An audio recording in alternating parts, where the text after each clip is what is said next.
28 अप्रैल 1988 की दोपहर हवाई का हिलो इंटरनेशनल एयरपोर्ट। यहां एक जहाज पर सवार हो रहे यात्रियों को नहीं पता था कि उनके साथ कुछ देर बाद इतिहास की सबसे विचित्र घटनाओं में से एक घटना घटने वाली है। उन्हें क्या पता कि वे जिस हवाई जहाज में बैठ रहे हैं 24,000 फीट की ऊंचाई पर उसकी छत ही उड़ जाएगी और इतना होने के बाद भी वे जिंदा बचे रहेंगे। आज भी इस उड़ान के यात्री घटना को याद कर सिहर जाते हैं। अलोहा एयरलाइंस की इस फ्लाइट को हवाई की राजधानी होनोलुलु लैंड होना था।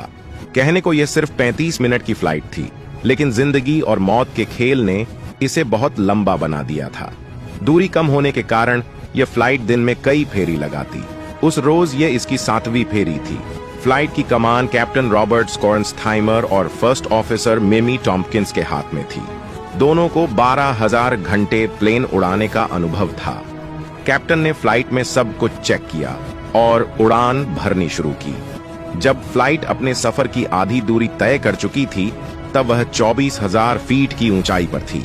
फ्लाइट में कुल 95 लोग सवार थे। इसी दौरान 1:48 पर जब सभी यात्रियों को ड्रिंक सर्व की जा रही थी, तभी सबको अचानक एक जोर का झटका लगा। सामने जो नजारा था उसे देखकर सब दंग रह गए। प्लेन की बॉडी यानी फ्यूसलेज का एक हिस्सा हवा में उड़ गया था। प्लेन की पहली से छठी रो तक की छत और दीवारें गायब थीं। स्वाभाविक है कि इतनी ऊंचाई पर अगर प्लेन की छत ना हो तो लोग बाहर की ओर खींचने लगेंगे। लेकिन गनीमत यह रही उस समय सबने सीट बेल्ट बांधी हुई थी, क्योंकि सफर सिर्फ 35 मिनट का ही था। अगर सीट बेल्ट ना बांधे होते तो सभी हवा में उड़ जाते। हालांकि चुनौतियां अब भी बनी हुई थीं। सबसे बड़ी परेशानी थी ऑक्सीजन की कमी। प्लेन में ऑक्सीजन मास्क तो थे, लेकिन वे छत में लगे होते हैं और छत गायब थी। देखते ही देखते लोग घुटन महसूस करने लगे। दूसरी ओर जब लोगों ने पता किया कि क्या प्लेन का कॉकपिट बचा हुआ है, पाया कि कॉकपिट तो बचा है, लेकिन सिर्फ फ्लोर के एक टुकड़े से जुड़ा हुआ। उसका दरवाजा जाम हो चुका था। अब सवाल यह था कि क्या पायलट जिंदा है? अगर नहीं तो सबका मरना तय है। इसी दौरान एक फ्लाइट अटेंडेंट ने लोगों से पूछा कि क्या कोई प्लेन उड़ा सकता है। इस सवाल ने सबको बेचैन कर दिया, लेकिन फिर सबने देखा कि प्लेन नीचे जा रहा है, लेकिन गिर नहीं रहा। एक निश्चित गति से ऊंचाई कम हो रही थी, जिसका मतलब था कि पायलट जिंदा है।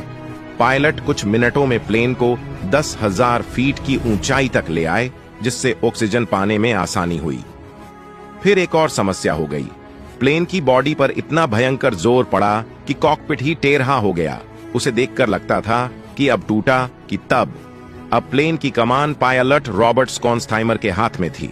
इसी दौरान को पायलट मिमी टॉम्पकिंस से नजदीकी एयर ट्रैफिक कंट्रोल से संपर्क किया, लेकिन बात नहीं बनी। नजदीकी एयरपोर्ट कोहुलुई था।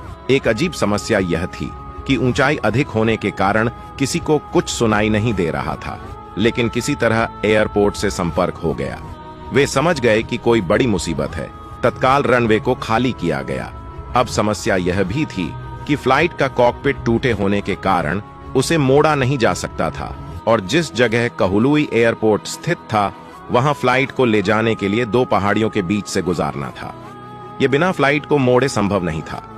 रॉबर्ट ने सोचा प्लेन को पानी पर लैंड करा दिया जाए, लेकिन टूटे जहाज के कारण लोगों के पानी में डूबने का डर था। आखिरकार फ्लाइट को मोड़ने का फैसला लिया गया। किस्मत ने साथ दिया और फ्लाइट को सही सलामत मोड़ लिया गया। जब फ्लाइट एयरपोर्ट के पास पहुंची तो अधिकारियों ने उसे दूरबीन से देखा। फ्लाइट की जो स्थिति उन्होंने देखी उससे उनके होश फाख्ता हो गए। बिना छत का एक जहाज हवा में उड़ रहा था। अंदाजा लगाना मुश्किल था कि इस फ्लाइट में सवार लोगों का क्या हुआ होगा। आखिरकार पायलट ने विमान तेजी से रनवे की ओर बढ़ाया, लेकिन अभी मुसीबतों का सिलसिला खत्म नहीं हुआ था। अब फ्लाइट का लेफ्ट इंजन फेल हो गया था। पायलट के सामने कोई विकल्प नहीं था और फ्लाइट को रनवे पर उतारा गया। किसी तरह घिसटते हुए वह थम गया। हादसे में 7 लोगों को गंभीर चोटें आईं। लगभग 60 लोग घायल थे और सिर्फ एक मौत हुई थी।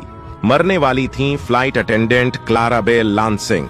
उन्होंने सीट बेल्ट नहीं बांधी थी और अनुमान लगाया गया कि वह हवा में उड़ गई होंगी। घायलों को अस्पताल पहुंचाया गया। उन्हें खुद पर यकीन नहीं हो रहा था कि वह जिंदा हैं। इस मामले की उच्च स्तरीय जांच हुई, जिसमें अलोहा, बोइंग और सरकार तीनों को जिम्मेदार माना गया। बोइंग को पता था कि अलोहा की फ्लाइट जर्जर हो चुकी है, उनकी स्थिति उड़ान भरने लायक नहीं है। इसके बावजूद अलोहा कंपनी ने उनका मेंटेनेंस नहीं किया। कंपनी में कोई योग्य इंजीनियर भी नहीं था। एविएशन के इतिहास के इस अजीबोगरीब हादसे पर कई फिल्में और डॉक्यूमेंट्री बन चुकी हैं। अगर आपको यह जानकारी पसंद आई हो या कुछ नया सीखने को मिला हो, तो प्लीज इसे दूसरे सोशल मीडिया नेटवर्क पर शेयर जरूर करें।